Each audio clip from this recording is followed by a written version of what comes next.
So I wanted you to notice my little quilt. Pretend that it has a Minky back on it. And then I'm just going to jump in and talk to you literally about Minky. What batting to use. I use the wall hanging to have it hang better.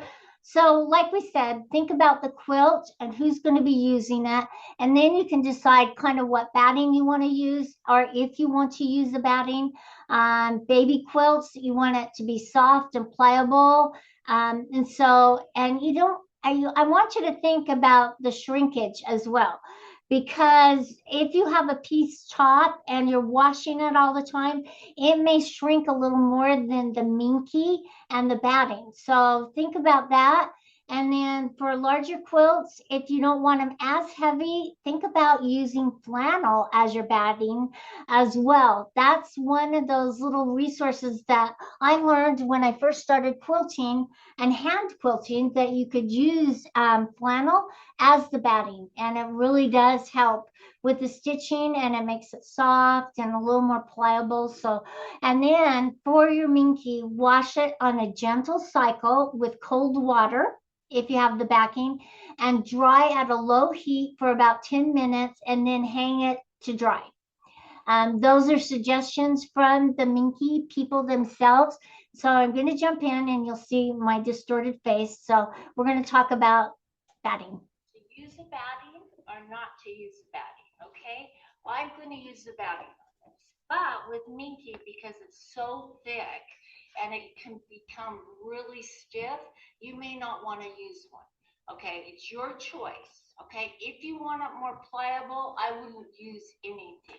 But an option that you can use is flannel. Let me come over here. Flannel they used to use way back when, in the good old days, as a filler. In fact, my very first quilt that I ever hand pieced or quilted, I used a piece of flannel rather than batting because I didn't have anything else. And so it was making my stitches nice and even. So you can decide what you want. This will make it slightly stiffer than pick out your batting that you want to use and just enjoy the whole process.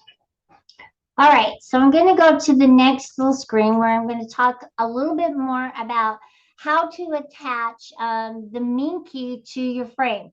And so I came up with this. I think it's a great idea. I just used a strip, a 3-inch wide strip of fabric that I kind of used a larger size stitch. And then you can use your red snappers or whatever way you want it. And then you don't have to double pin. So let me talk to you about that. We didn't sew the strip on this bottom part just to show you how stretchy it is. And so when they say when you're using Minky, you want to put your pins one direction and then fill in the little spaces going the other direction.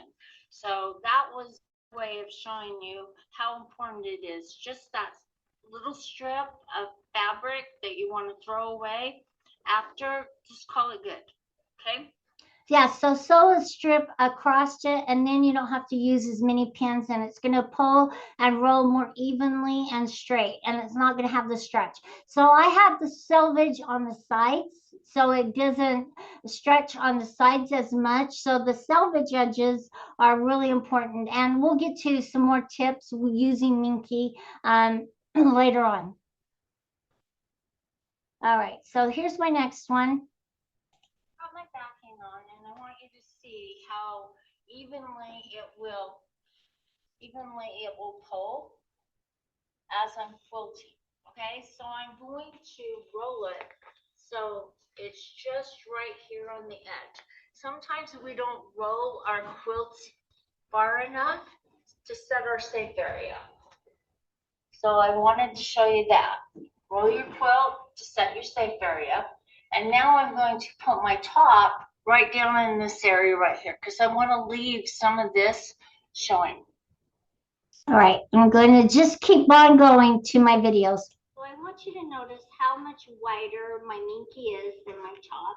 That's so I can sew off the edges onto the batting. I've also made my batting wider and longer. just so I can sew off the edges. Now, I want to make sure that I'm basting down the edges with the Minky. And you want to use a larger size stitch. Don't use your teeny tiny regular stitch. This is at 15. I'm going to move it down to like 5 or 6. And I'm just going to use regulated precise mode to pull up my thread, and I'm going to keep it right next to the edge as close as I can, because I don't want it folding over on me. So I'm just going to turn it on, and this is where I'm going to check my stitches. Okay, but I'm going to go slow, and the reason I'm going slow is because my machine's on slow, and I don't want to outrun my machine. It'll make my stitches bigger, and I really like the stitch length because I want you to notice how it's not puckering right here. It's just laying nice and flat, and that's what's going to give me that cohesive edge to edge without it folding over. All right, we're going to keep on going. So as I'm basting to get rid of my little wrinkles, I use my finger and my thumb to kind of stretch it across so that I can just move across and stay as close. And I'll move my hand again and just go as far as I can. Move my hand again, and I'll do this all the way down. And it really does help with your basting stitch. Especially when you get to your corners and stuff, you really want to pull it. And notice how I'm using the arm of the machine as it's stretched to kind of pull it down. So it really will help you lay it a lot flatter. Now, if you use a teeny tiny stitch, you guys, it tends to pucker and fold over. So make sure you're watching the stitch length and you'll have a better look. Okay. So tacking down the edges, I just want you to remember to use a longer stitch length. And especially with borders and everything, and if you're using a double layer of batting, it has a tendency to really kind of pucker right along this edge right here. And so you may get the fabric, if you haven't stretched it enough, folding over, so you get a little wrinkle right here on the edge. So watch that, move slow and stay close to the edge, because you don't want to come in 1/4 of an inch and have, as your foot sews off, have it fold over on you. Just a horrible look, and you want to make sure that all of this is in the binding and hidden. And like I said, I use my fingers a lot. Okay, so now we're going to get into talking about setting our safe area. Okay, so I'm going to set my safe area, and I'm going to go into pantograph because I'm going to quilt an edge-to-edge design across my little quilt here. So I'm tapping on pantograph, and this is where it's going to ask you to set your safe area. Now, you guys, we oftentimes don't set our safe area wide enough and long enough, okay? Because you haven't rolled your leaders up far enough to cover the whole area. Okay, so I'm going to show you what I'm going to do. I'm going to move my foot off the top quilt top. This is okay, because I'm never going to sew off the batting, but I'm going to move it off the quilt top. See how far I've moved it? And all the way to the top. Even though I'm in this area, I'm never going to sew up in there, but I'm just setting my safe area. So I'm going to tap on where it says top left. Okay, now I'm going to move across my quilt top again onto the batting. Okay, it's okay, because I'm not going to hit the bungees or anything, and I'm never going to sew off into this area right here. And I'm going to pull it forward as far as I can so that the back hits the take-up pole, and then tap on where it says bottom right. Okay, now we've given it enough width and height to cover our quilt. Now we're going to set in our parameters of our quilt. Okay, before we set our parameters, I'm going to show you how to import a design really quick. Okay, and I'm going to add it to my design on this tablet, design library on the tablet. And I wanted to show you how to import them in. And so I'm going to come up here, tap on the X. I'll move up here to the plugins. Their plugins are located at the top right of your tablet screen where it says plugins. Open it up and I want to do a batch import. Okay, so this is on a new drive. I just plugged it in. So I'm going to come over here on this little window right here. It says new drive, and I'm going to tap on my D drive. All right, my designs are located in the new folder. So I'm going to open up the new folder. Okay, this is so easy, you guys. I'm going to tap on multi, okay? Because I want to select all of them at the same time. Then tap on all. See how they're all selected? And then move over here to the bottom right where it says import. And now it's importing. It's as easy as that. Okay.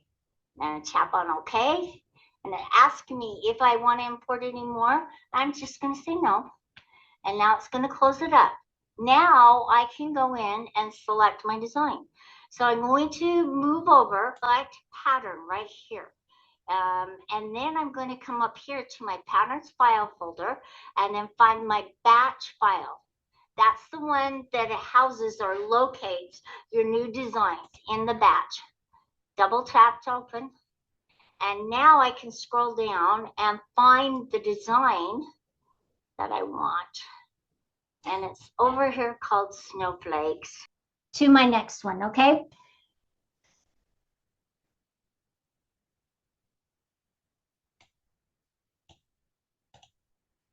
Okay, now we're going to apply the total width and height. I'm using Power Panto as my Panto mode, okay? That's this button right here. You can go in and select from Power Panto, Easy, Basic, or Advanced. I'm not going to use Advanced, so I've selected Power Panto. Now I'm going to apply my measurements. Okay, so the width of this quilt is 45 inches wide. I am going to add extra inches because I want it to sew off the edges. And know that you're always going to lose with fabric shrinkage as it's stitching. Come on, you guys. You have to calculate for the fabric shrinkage as you're moving down your quilt. Even if you're rolling it, it's going to roll unevenly. So instead of 45, I have 52 inches. I am going to make it 45, 46, 47. Let's make it 48. Okay. I'm going to make it 49.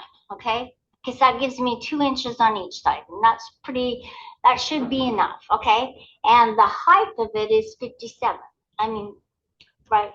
47, you guys. So I'm going to make it, I'm not going to quilt past it, but I'm going to give it a lot. So I'm going to make it 56. Okay. That should give me enough to account for the fabric shrinkage. All right, so here we're going to import our design onto our window, and save our design. Now what we're going to do, now that we've sized and spaced our design, we're going to sew in zones because we want to sew in sections all the way down. And it's connecting, and it's going to ask me to save my design. And I'm going to absolutely save my design, okay? I'm going to say yes. And this is going to be, we're going to call it Quilters Playground Minky space, and I'm going to do M-I-N-K-Y. And then I'm going to hit enter and save. Okay, now my design is saved. Hey, see, I have a jump from here to here. All right, so that one's done. Now I'm going to go to the next one. Now you'll see I have a big long jump, okay, that is going from the right-hand side to the left, and it's going to jump. So where I make some of these changes is in my zone manager. So I'm going to go into zone manager, and because I haven't placed my quilt down, my design on my quilt, it's absolutely safe to go in and say yes. and it's going to open up your zone manager. And I'm going to sew out this zone 1, but I want to change the settings. So I want to change my start position to sew from the left. I want it to go back and forth, okay? So I'm going to have it alternate. Now, if your machine does better sewing from the left, that's okay. Have it always sew from the left. But this one should be okay sewing from left and then back to sewing from the left to the right and then sewing back from the right to the left. All right, then I'm going to change the sewing direction, okay? Rather than having a big long jump, I'm going to change it to continuous. So notice that has the little sewing edges right there. That will make it continuous. So we'll sew down off of it, add a stitching line, and have it sew continuously all the way down my quilt and say, okay. Now it's going to ask me if I want to save my changes. And yes, I'm going to save these changes so that if I come back in the next day, I don't have to go and rechange it. And we want it to sew consistently. So we're going to say yes. I'm going to find my Quilter's Playground right here. And then save it over on top. It ready exists. So I'm going to say yes, I want to replace it. All right. All right, so next one is our first placement. So I want you to notice where I've made my first placements, okay? I've made them wide enough off the quilt that as I place my A, and it says we highly recommend that you mark to place your design. So notice how it came in slightly, and then I'm going to move all the way across and make my B, okay? B. Now C and D are moving in and out. So you don't really need to worry about C and D on your first one, but you might want to on your second and third rows. So anyway, I've placed it. Now I'm just going to come over here. It's going to start right up here. I can tap on toolbox, move to start point.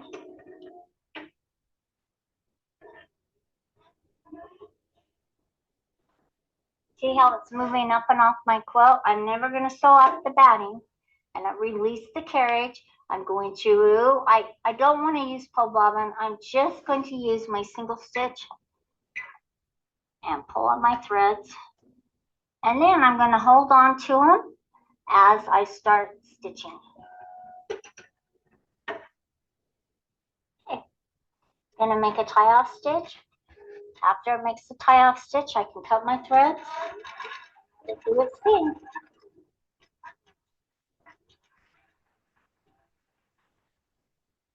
Okay. All right, so this one, I'm just showing you that the Minky, okay, this is really important, you guys, because I didn't have a double layer of batting. I didn't have enough protection, was pulling up through. And so I stopped it really quick and I went and added another layer of batting so it wouldn't pull up through because I have a lot of white on it and a dark green Minky back and I didn't want it pulling up through. So I used a size 14 needle and a thread that worked with a size 14 needle to make a smaller hole. That was that one.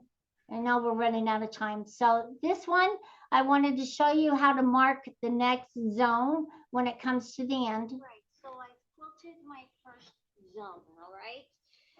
It's very textury because I added a double layer of batting and I'm ready to mark my next zone.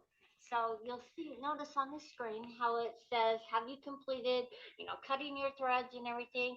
You can get rid of these messages if you don't want to have them. So you can just tap on do not show again and you can decide to get rid of it permanently or just for this zone sewing session. I'm just going to say yes. And now it's going to move to where I'm going to mark my next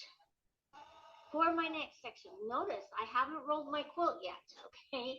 I'm going to insert my needle and just do my single stitch right here on the screen. It says single stitch.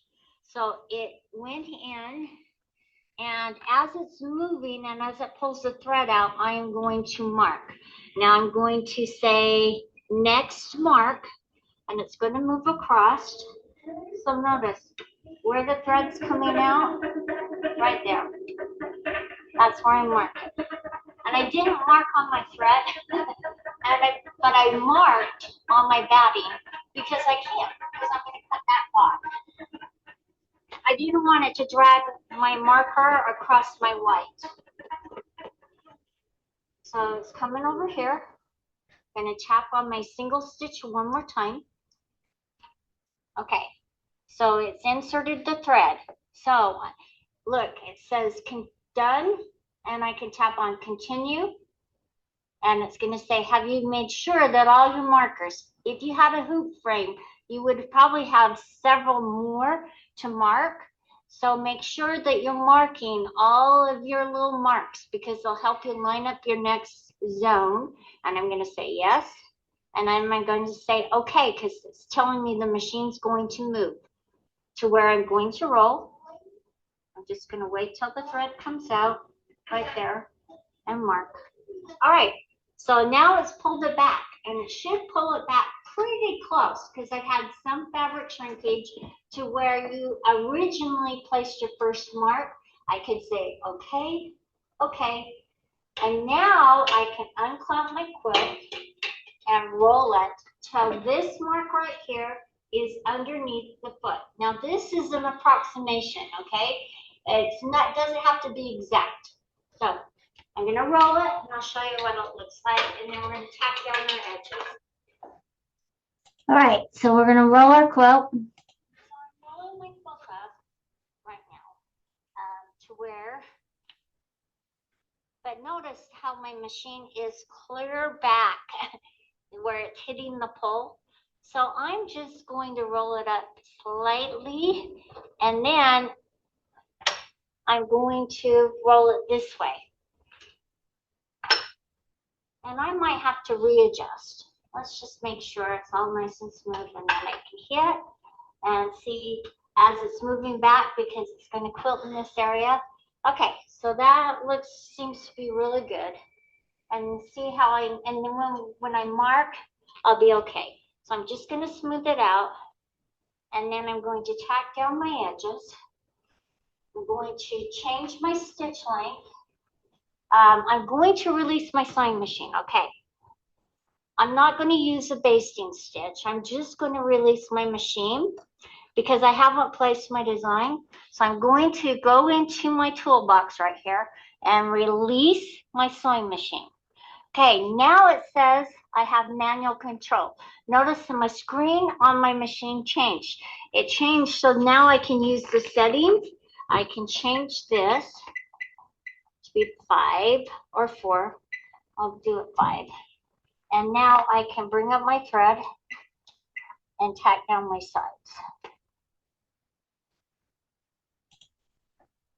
All right, so now we're gonna place our design. So now I can release my sewing machine, and I'm going to tap on OK. You'll see the screen change, and it says it's back into quilt motion mode. Now, if it doesn't change, just go back in and try it again, okay? So now you'll notice that my A position is on this side now. So it's the one I'm going to place first. I'm going to move my needle so it's over my mark. Tap on A. See how my design shifts and moves? It moves away from this left corner, and that way I know that this is placed. Now my B is how I'm angling that up and down. So it will be, see how it moved up slightly, all right? When I placed my B, I'll show you. It just moved up slightly, so it's kind of angled up on this side. Okay, that's fine, because that's how I want it to quilt. How my quilt is angled, I want my design to make sure that it's angling that direction. Now, let me show you what C and D do. Okay, C and D actually pull the design in or out, okay? And I'm not going to pull it in. I'm just going to pull it back this direction.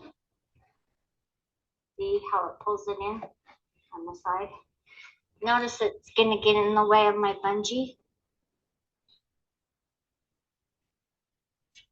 So hopefully it'll just sew up here and it won't get in the way. But if I notice that it is, what I'm going to do is pull my bungee down here, make sure that it's out of the way. All right. All right, so the next one, I'm going to start quilting the next zone. So really quick. I'm going to start over here. I'm going to tap on my my toolbox, move to start point, pull up my threads, and quilt another zone.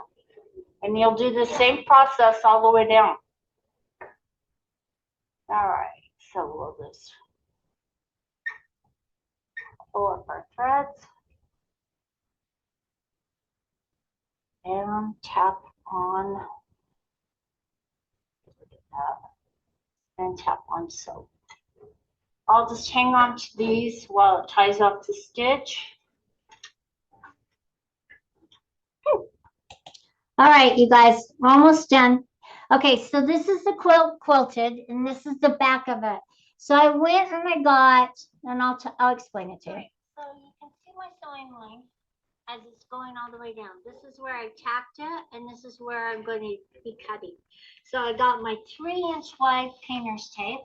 I'm going to tape it down, all the way down, so that when I cut it, I turn it over and cut it. Guess what? This is going to pull up all those little minky fibers on my quilt. Let me show you how great this is. So I will cut this one side, pull it down, and turn it over, and then we'll be cutting with my scissors. You can use your rotary cutter. You don't have to use the scissors. They're just what I had. Cut on here.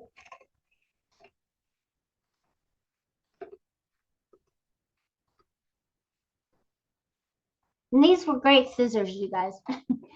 Sharp and pointy. Okay, I'm going to finish this up real quick. All right, I'm going to cut this off and show you how great this works. All right, so now as I take this off, I'm just going to pull it, see how it pulls all that minky off. Cool. Now I'm not going to have all these little fibers all over my house. Yep, because they're stuck to the painter's tape. Okay, so last but not least, okay, and I just put Minky isn't stinky when you know how to use it correctly. If you don't and you don't use it right, it can be frustrating. So remember, the batting that's recommended is just make sure it doesn't pull through. I would do a little test piece before you start quilting on your quilt so that you know that it works. And I know a lot of people have a lot of suggestions on what they have used and had good results. Use a cotton poly blend or a cotton or a wool is what they suggest. And then think about the shrinkage of the top because you want it to shrink at the same rate. So try to minimize the shrinkage. And with the cuddle minky fibers that poke through, try to make it so you're using the same color minky that's mostly the same color as your top. I used a dark green and I probably wouldn't have if I had a white. Okay, I should have used a white so it didn't poke through in few places. Choose a backing that matches, so your top. And then to avoid having a piece one, use an extra wide minky.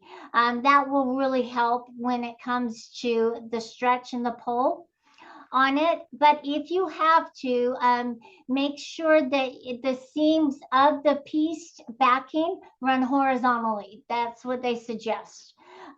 Make sure your selvages are the direction that you want them to be to give you less stretch. And then use the piece, a wide piece, to piece it to it as you're pinning it on. It will make a huge difference. And then last but not least, thanks for joining us here at Quilter's Playground. And I hope you learned a lot today because I really want to make these informative and I really want to help you guys move forward. And by helping you, it helps us understand what you guys need. So please share with us what you need help with, and we'll be sure to address all of those little things. All right, I am done, Camille, so you can take over. Um, Jana said, I've always used 1 point placement marking in the center. Does using 4 point placement distort the design? How do you know where to mark C and D? Oh, okay. So 4 point actually is a better way to quilt it out. 1 point, okay, think of it, the design. With 1 point placement, and if you can watch my hands, okay, you have 1 point. Think of my head as that center point, and my arms are lengthened out. They're the design. So as you're placing it and rolling it, notice if you've noticed that you have a hard time because you have to space it out further because one side's rolling up tighter than the other, so it has more of a tilt or slant. That's where 4 point placement comes in. It's much better because you can place the A and then the B angles it. Okay, the C and D just pull it out and in. So if you mark it correctly, you can use those marks all the way down and you won't have to fight the tilt of it and space it out even wider so it's not the design with 1 point placements rolling on top or sewing on top of the other one because the gap is coming closer together because you didn't give it a wide enough margin. So I think 1 point placement is harder to use. I like 4 point. And that's exclusively what I use. Now, I used to use 1 point all the time because it was just one placement. But as we've grown to understand quilting a little bit better, 4 point actually will give you a better results all the way down your quilt. So try it out and see what you think. What are your recommended settings for like the foot level and your tension, and those kinds of things when you're doing Minky? Well, if you're using a double layer, make sure you're using two of your foot height gauges to bring it up just slightly more. You don't want to bring it up too high because you want to make sure that your needle can go down and catch your bobbin thread. So I would use two foot height gauges and make it a little taller, just a little bit. And you do that before you put any fabric on, Yes, just you with have to the do it empty off machine. the fabric. And then you can definitely quilt out Minky on a QMX with a little rebel, right? Yeah. However, if you're using the sensors, they won't sense the Minky. So you'll have to put it so the Minky is up on top rather than on the bottom because the sensors like it. Now, if you're automation, it should be fine. Yeah, where Yep. QMX is the automation that moves it. It would be fine with automation. Just the sensor on the little rebel struggles a little bit with So if you're finding quilting, reading through the Minky. Sometimes it works, sometimes it doesn't. It just kind of depends on the lighting, the thickness, and that kind of stuff. Cool. It actually stitches on the QMX. The Rebel stitches really nice without using the sensor. yep, It it's awesome, stitches. you guys, for Yeah. quilting. If you're So if using the that's all you sensor, can afford, yeah. think about it. Yep. Okay, this question was, I want to use my backing to bring forward for a Minky binding. Is there any reason it has to be sewn off the side? So they want to wrap the back of their Minky around to the front. I'm actually unpicking some right now because I realized I sewed off the side and I didn't want to do that because I want to use the backing as Sure. the binding. I kind of like the designs. Yes, there's a reason why you want to sew off because you don't want that stitching line to come in and be not underneath your binding. So if you're folding it over, I think it's kind of cool looking. I've seen some of the Minkies where they have the stitch design and they've actually folded it over and used it as part of the binding. So you can decide whether or not that's how you want it to be. It's just controlling that stitching line down the quilt. I think it'll be a little difficult to hide. We will post this on YouTube. It normally takes a couple days for us to get it on there, and then I do send a link out to you guys via email with Carla's slideshow and the video from today. So you guys can go back, review the information, check out YouTube, leave comments, likes, share, help us get out there, subscribe to the channel. There's all sorts of good stuff on there. If you guys haven't checked it out yet, we have a whole series we did on just QMX. So there's 4 videos in there right now for just quilt motion automation. And it is there to help because let me tell you, it was really in depth and really great to watch.